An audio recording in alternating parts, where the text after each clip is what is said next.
1. A different spirit. Numbers 14:24. But my servant Caleb, because he has a different spirit and has followed me fully, I will bring into the land into which he went, and his descendants shall possess it. A. God described Caleb as one who had a different spirit. He compared his character to the 10 men who went with Joshua and Caleb to spy out the promised land. B. What does it mean to have a different spirit?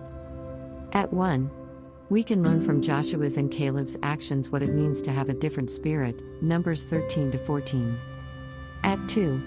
Some of the qualities they expressed were: I. They were courageous warriors. They were willing and ready to fight. Numbers 13:30. Then Caleb quieted the people before Moses, and said, Let us go up at once and take possession, for we are well able to overcome it. 2. They saw the possibilities or the opportunities that were ahead of them instead of focusing on the negative. Numbers 14:6-7. And Joshua the son of Nun and Caleb the son of Jephunneh, who were among those who had spied out the land, tore their clothes and said to all the congregation of the people of Israel, The land, which we passed through to spy it out, is an exceedingly good land. 3. They had complete trust in God to help them succeed. They believed God would do as he had promised. Numbers 14:8. If the Lord delights in us, he will bring us into this land and give it to us, a land that flows with milk and honey. 4. They knew that the Lord was with them and therefore considered their enemies as already defeated. They recognized that with the presence of God any battle was already won. Numbers 14:9. Only do not rebel against the Lord. And do not fear the people of the land, for they are bread for us. Their protection is removed from them, and the Lord is with us, do not fear them. B. They wholeheartedly serve the Lord.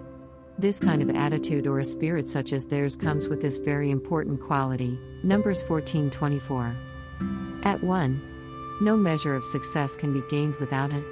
It is on account of their different spirit and their full service to God that both Joshua and Caleb not only survived 40 years of wandering in the wilderness but received their inheritance in the promised land, Joshua 14:6-15. At 2. The spirit of Joshua and Caleb wasn't negative in any way. They weren't fearful of their enemies. They didn't speak negatively and transfer the spirit of fear to the people of Israel. Instead, they spoke with confidence and tried to encourage others not to fear but to believe they could make it with God's help. What an attitude! At 3. Their attitude is one to imitate if we want to receive the promises that God has for us. If we want to succeed in our Christian walk and experience God's best, then we must work on our attitude. C. How about Daniel? At 1. Daniel was humble and obedient, and God honored him by raising him to positions of leadership, giving him long life, entrusting visions and dreams to him, as well as with materials. But Daniel had an excellent spirit. Daniel 6:3. Then this Daniel became distinguished above all the other high officials and satraps, because an excellent spirit was in him. And the king planned to set him over the whole kingdom. At 2. King Darius realized there was an excellent spirit within Daniel.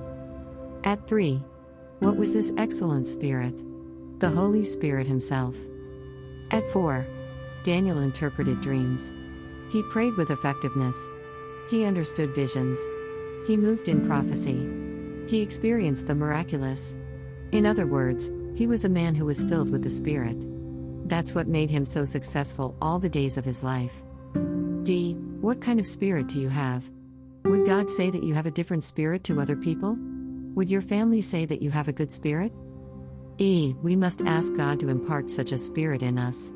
This type of spirit has sustaining power to make it through the tough times. When we carry what God called a different spirit in us, we are likely to overcome all and live victoriously. F. Aim for a different spirit if you want to make a difference in life.